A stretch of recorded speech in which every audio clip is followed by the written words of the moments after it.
வணக்கம். மீண்டும் களமிறங்கும் மு.க. அழகிரி அவர்கள். கிரீன் சிக்னல் கொடுத்த முதலமைச்சர் ஸ்டாலின். பரபரக்கும் 2026 சட்டமன்ற தேர்தல்.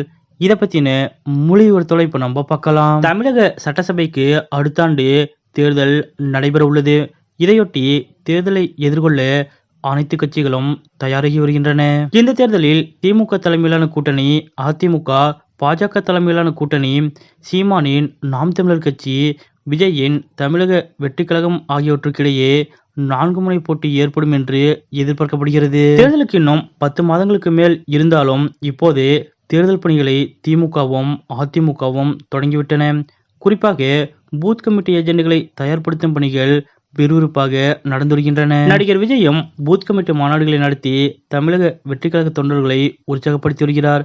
இதனால் தேர்தல் களம் விறுவிறுப்பாக தொடங்கியிருக்கிறது. இந்த நிலையில் தற்போது திமுக வேட்பாளர்களை தேர்வு செய்யும் பணியில் முதலமைச்சர் மு.க. ஸ்டாலின் அவர்கள் ஈடுபட்டுள்ளதாக கூறப்படுகிறது. அதன்படி இம்முறை நிறைய இளைஞர்களுக்கு வாய்ப்பளிக்க முதலமைச்சர் மு.க. ஸ்டாலின் அவர்கள் திட்டமிட்டுள்ளதாக தகவல் வெளியாகியுள்ளது. அதே சமயம் சீனியர்களாக இருந்தாலும் அவர்களுக்கு அந்த தொகுதியில் வெற்றி வாய்ப்பு இருக்கும் பட்சத்தில் அவர்களையும் களமிறக்க முதலமைச்சர் மு.க. ஸ்டாலின் அவர்கள் முடிவெடுத்திருக்கிறார். அதேபோல் கட்சியில் மிக முக்கிய நபராக இருந்தாலும் கூட, மிக முக்கிய புள்ளியாக இருந்தாலும் கூட, தொகுதியில் மக்கள் மத்தியில் அவருக்கு நல்ல பெயர் இல்லை என்றால் யாராக இருந்தாலும் இம்முறை அவருக்கு சீட் கொடுக்க போவதில்லை என்ற முடிவில் முதலமைச்சர் மு.க. ஸ்டாலின் அவர்கள் இருப்பதாக கூறப்படுகிறது. இப்படிப்பட்ட நிலையில்தான் முதலமைச்சர் மு.க. ஸ்டாலின் அவர்களது சகோதரரும் முன்னாள் மத்திய அமைச்சருமான மு.க. அழகிரி அவர்களை இம்முறை களமிறக்க முதலமைச்சர் மு.க. ஸ்டாலின் அவர்கள் ஆலோசித்து வருவதாக கூறப்படுகிறது. அதாவது நீண்ட வருடங்களாக முதலமைச்சர் மு.க. ஸ்டாலின் அவர்களும்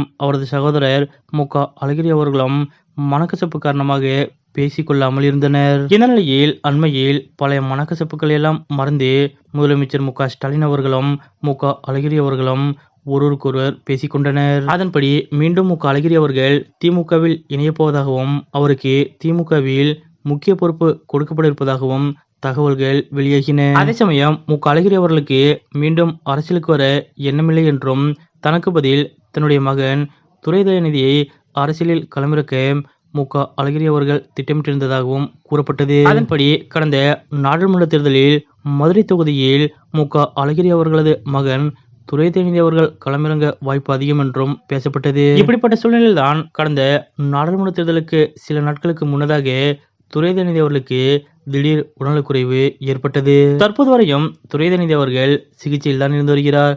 அமெரிக்காவில் தற்போது துரை தயாநிதி அவர்கள் சிகிச்சை மேற்கொண்டிருக்கிறார். இதன் காரணமாக துரை தயாநிதி அவர்களால் தற்போது அரசியலில் களமிறங்க முடியாத சூழ்நிலை ஏற்பட்டுள்ளது.